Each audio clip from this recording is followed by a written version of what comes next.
Utopie et consommation. Colloque du Cercle de l'Obsoco, 10 octobre 2019. Benoît Elbrun, professeur de marketing, ESCP Europe. Éloge de l'utile. Alors, c'est vrai que y a un mot qu'on n'a pas entendu depuis 3 heures, c'est le mot d'utile. C'est pas très glamour, c'est pas très sexy. Je sais pas si ça va proposer au monde un délire neuf. J'avais pensé finir au Chalumeau, mais comme il fait déjà un peu chaud, je vais finir au Karcher. Donc, le titre est pas terrible, parce qu'en fait, il en manque la moitié. En fait, je ne vais pas parler d'une utopie, parce que je ne pense pas qu'on puisse construire une utopie sur la notion d'utile.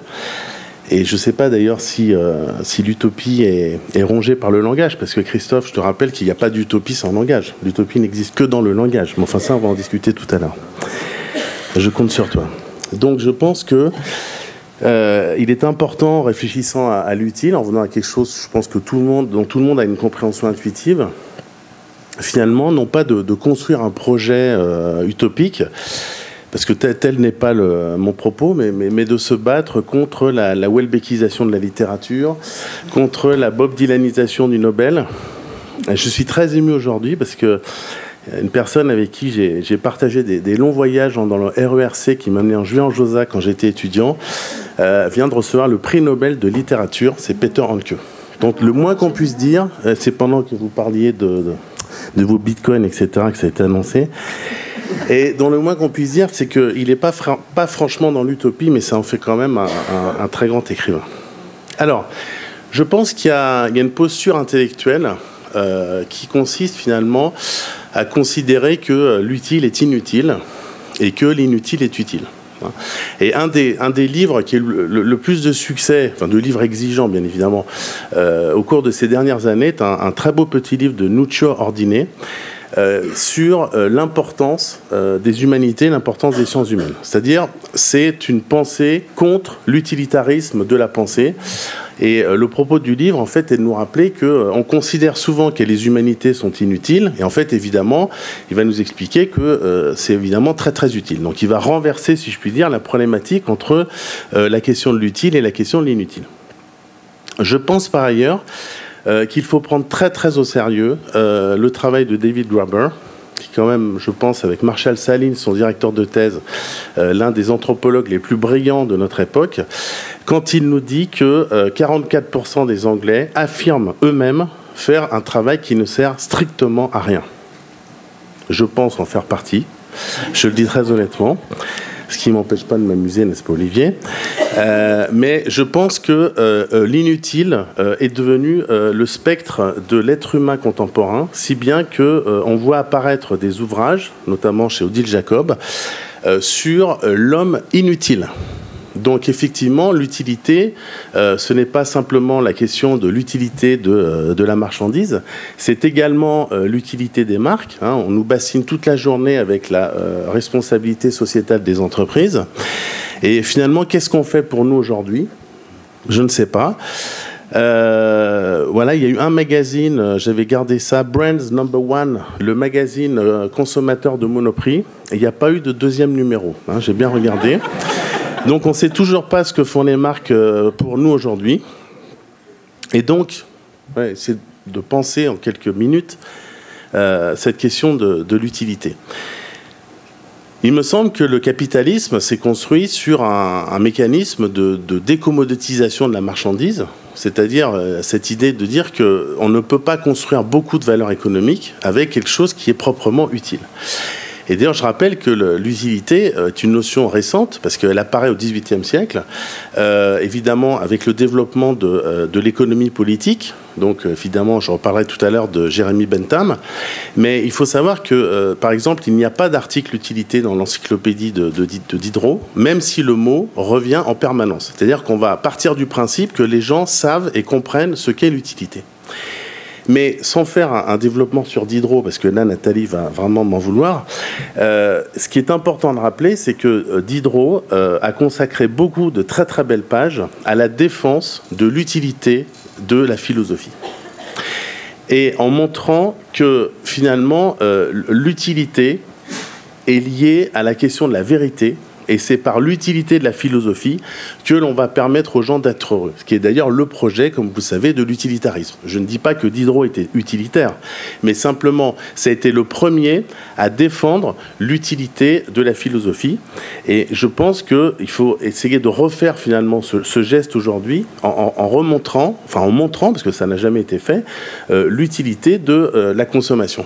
Alors, évidemment, Christophe a parlé quand même de fonctionnel tout à l'heure, ce qui n'est pas exactement la même chose. On va en débattre tout à l'heure. Et effectivement, si vous regardez des visuels des années 60 ou si vous prenez une marque comme Bic, il est évident que Bic a apporté, à simplifier la vie des gens et à apporter, avec des innovations incontestables, de l'utilité sur le marché. Je cite quand même pour Olivier cette phrase qu'il connaît très bien d'Umberto Eco, qui, dans un de ses premiers livres en 1964, a dit la chose suivante: Bic est le seul exemple de communisme qui a réussi. Si c'est pas une utopie, ça. Bon. Et on voit bien d'ailleurs dans ce dessin qu'il y a quand même toujours cette tentation utopique. Bon, évidemment, 1976, donc c'est un retour à la substance, cette espèce de fantasme de la fonctionnalité pure, dont on sait qu'il n'a pas marché dans le design, puisque le design fonctionnaliste a été mis en échec, comme on le sait. Et ce qui est intéressant, c'est de voir que dès 1976, on va adosser la question de l'utilité à la question de la liberté. C'est-à-dire qu'il y a une dimension éthique, voire morale, dans la question de l'utilité. Et évidemment, j'étais content que Dominique Desjeux en parle tout à l'heure. C'est la première fois que je l'entends parler des marques. On aurait pu éviter le passage sur le narcissisme, mais bon, passons. Évidemment, le capitalisme a gorgé la marchandise de symbolique. Ça, c'est évident. C'est-à-dire que pour vendre du gras et du sucre, on va nous parler finalement de la tendresse. Parce que c'est de ça dont il s'agit quand j'achète du Milka. J'achète pas vraiment du chocolat. Et donc, le problème, je pense aujourd'hui, c'est que l'hypersymbolisation des marchandises conduit à une forme d'insignifiance.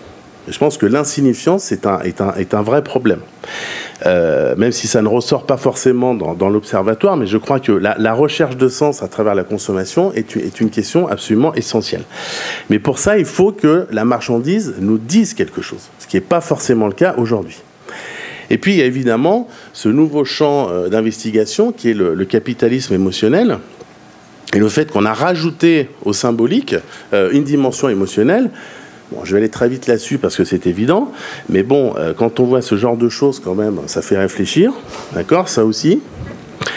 Et ça, évidemment, souvenir d'un petit voyage à Edmonton il y a quelques années, parce que finalement, mais ça sera l'objet d'un autre développement, dans la consommation, c'est toujours d'amour dont il s'agit. Bon, donc il y a toujours, de toute façon, une émotion qui est liée à l'amour. Je prends l'amour au sens élargi, c'est-à-dire Eros, Agapé, Philia, et pas simplement l'amour passionnel. C'est-à-dire que toutes les brands ne sont pas des love brands, contrairement à ce que voudraient les directeurs de marque. Et je pense qu'il faut prendre très au sérieux le dernier ouvrage d'Eva Illouz, d'ailleurs qu'elle a écrit avec ses étudiants de doctorat, sur les marchandises émotionnelles, c'est-à-dire la concaténation de mots emotions et commodities, donc elle a appelé les emodities, avec cette très très belle préface de Axel Honneth, qui, comme vous le savez, donc, est un des philosophes dans la lignée de Jürgen Habermas, et qui finalement va discuter en fait la question de l'authenticité primitive, enfin pas primitive, mais essentielle des individus qui seraient travaillés par la facticité de la marchandise, et en montrant que finalement les consommateurs aujourd'hui jouissent d'émotions et en fait vont ériger eux-mêmes leurs propres émotions en marchandises. Donc ça, c'est un mécanisme, je pense, qui est vraiment inéluctable, qui est important et évidemment qui a des limites. Bien. Et donc, j'en arrive à cette idée de la crise, finalement, de ce modèle, qui a consisté, je pense, au cours des 50 dernières années, à mettre entre parenthèses la question de l'utilité pour se positionner autour de la question du symbolique et évidemment autour de la question des émotions. D'où, par exemple, cette campagne de Selfridges qui visait à essayer de se débarrasser du symbolique. Mais peut-être qu'on peut se débarrasser de l'utopie. Je pense qu'il n'est pas possible, dans le monde marchand, de se débarrasser du symbolique.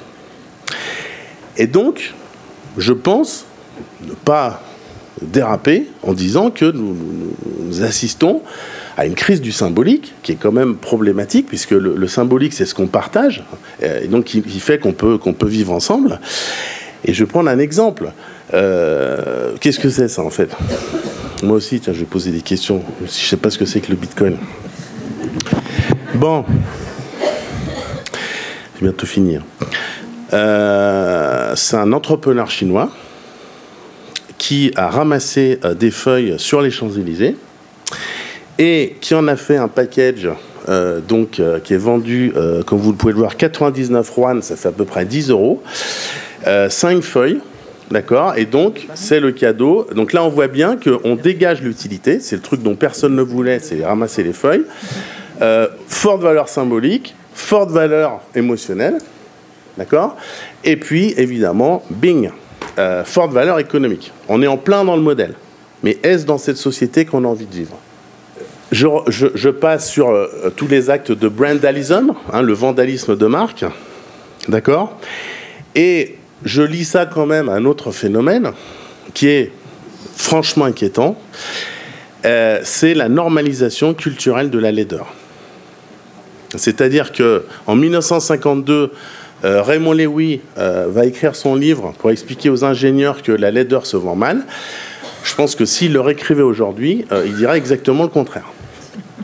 C'est-à-dire la laideur se vend très bien. Et pourquoi la laideur se vend très bien? Parce que c'est Rem Koolhaas qui l'a expliqué, notamment, il y en a d'autres, dans une interview. Ugliness also has the right to exist. Beauty isn't what I'm primarily interested in. En gros, je ne m'intéresse pas à la beauté. Et il y a une autre personne qui a dit ça, c'est Mucha Prada. Seul le lait m'intéresse. Bon. Talk about beauty and you get boring answers, but talk about ugliness and things that get interesting. Donc il y a une inversion finalement d'un consensus culturel et qui va conduire évidemment à l'emprise de la laideur.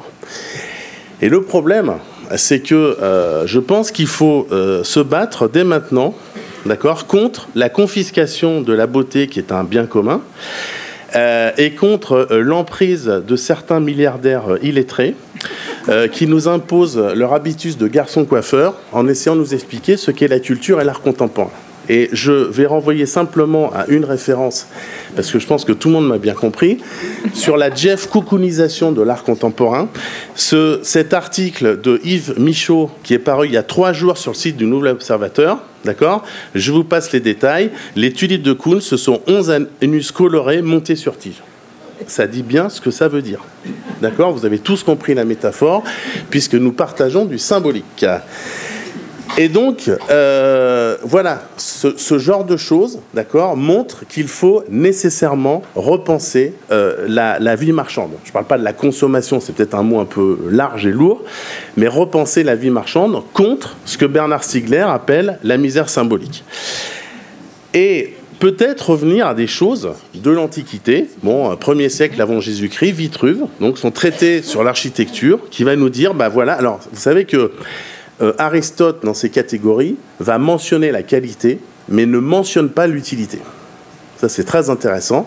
Mais Vitruve, donc 1er siècle avant Jésus-Christ, va parler de l'utilitas, au sens qu'on donnerait aujourd'hui à confort-utilité, de la venustas, donc la beauté, donc ça rejoint ce que je disais précédemment, et de la firmitas, la solidité.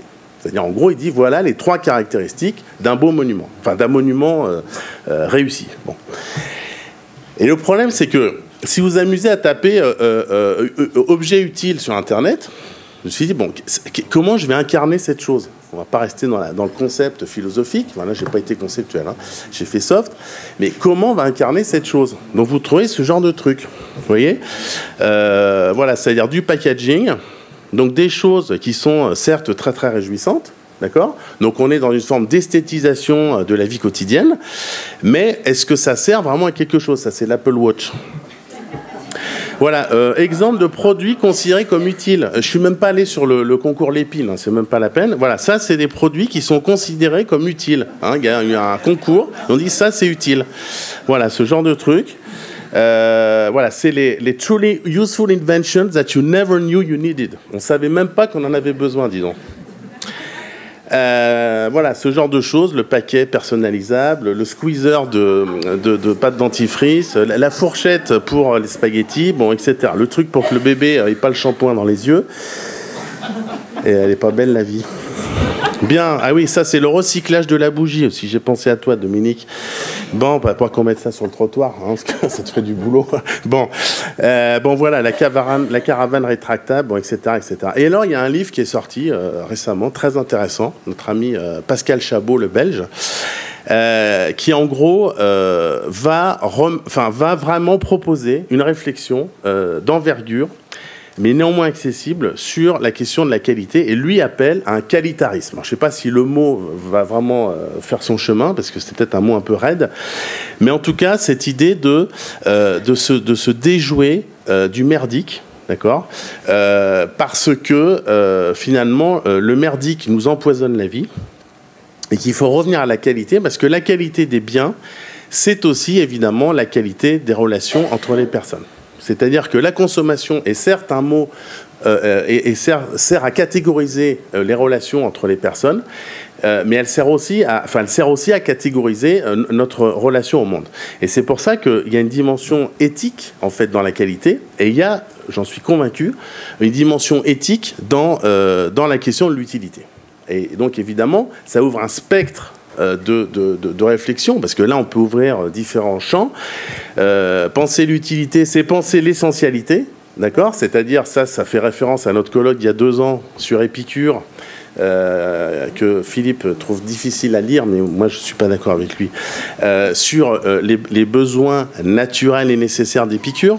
Parce que finalement, peut-on sortir de ça? Donc la question de l'essentialité, la question du besoin qui a été totalement évacuée par le capitalisme, qui se contente de la résoudre à la pyramide de Maslow, que d'ailleurs Maslow, je crois, n'a jamais dessinée. La dimension de la fonctionnalité, hein, la dimension de la praticité. Donc qu'est-ce que ça veut dire finalement la praticité? Et la question des bénéfices. Et là, je pense qu'il y a quand même un champ ouvert pour plusieurs années de réflexion. Bon, enfin, en tout cas, je vais m'y employer. Et je vais terminer quand même avec notre star du jour, qui a un tout petit peu la même coiffure d'ailleurs que Peter Handke. Je me rendais compte de ça tout à l'heure. Et oui, co-inventeur de l'utilitarisme avec John Stuart Mill. Donc tout ça nous vient évidemment d'Angleterre. Et ce qui est intéressant chez Bentham, et ça sera vraiment mon dernier slide, d'accord, c'est qu'il est capable de caractériser l'utilité. Donc c'est pas simplement une vague notion dont on a un entendement, mais vous inquiétez pas, je vous enverrai les slides, à moins que vous vouliez une photo de Nathalie et Dominique. Donc, c'est quoi ce qui est utile? Ça se mesure en termes de durée, en termes d'intensité, en termes de certitude. Mais ça, on voit bien dans la promotion des ventes. Hein. Les gens préfèrent toujours un bénéfice immédiat qu'un bénéfice différé. Ça, c'est évident. L'immédiateté, voilà. L'étendue, la fécondité, c'est-à-dire un plaisir qui va entraîner un autre plaisir, et puis la pureté. Voilà.